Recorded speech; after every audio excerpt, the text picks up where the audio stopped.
One of the central issues in tennis these days seems to be the stance from which a player launches the striking action. The high priests of so-called modern tennis insist on using the open stance indiscriminately, providing rather dubious justification.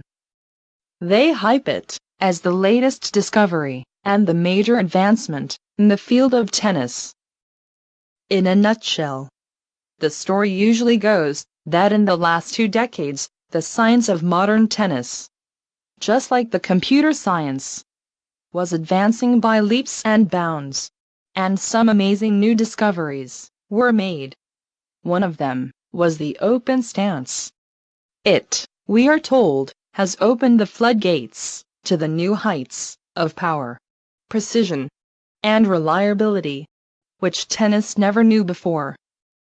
The closed stance, according to them, is the thing of the past. Little more than the hallmark of the old school, vintage tennis, which in today's world simply doesn't cut it any longer. And in the brave new world of modern tennis, where all of us are headed, we can safely discard not only the old ways of striking the ball, but also such silly old thing as having to put our pants on, one leg at a time.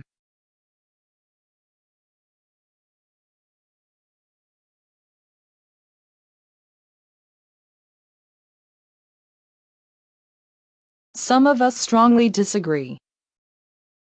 But having an academic discussion with the believers always proves pointless and disappointing. The best way of settling this question of open versus closed stance would be by turning for answers to the salt of the earth, where wisdom of experience and the good old common sense still count, and ultimately have the final say.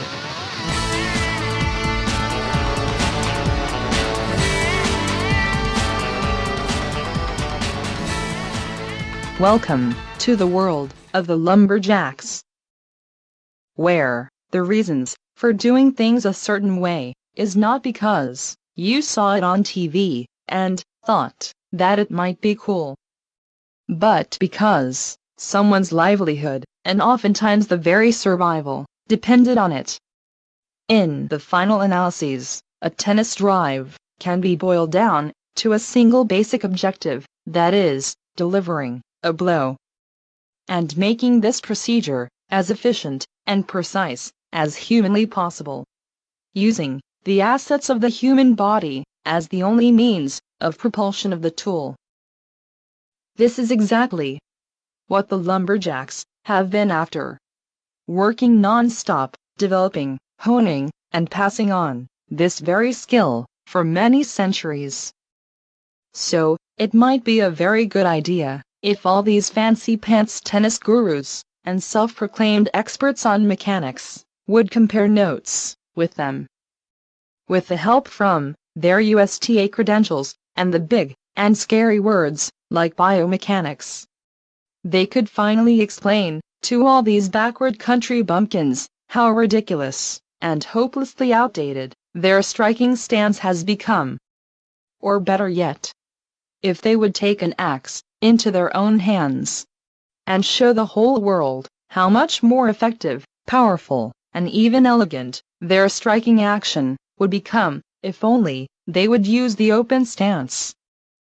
But, as you might have already guessed, that in this neck of the woods, all this malarkey, which can be safely administered only to the gullible adolescents and their paying moms and dads, will not get you very far.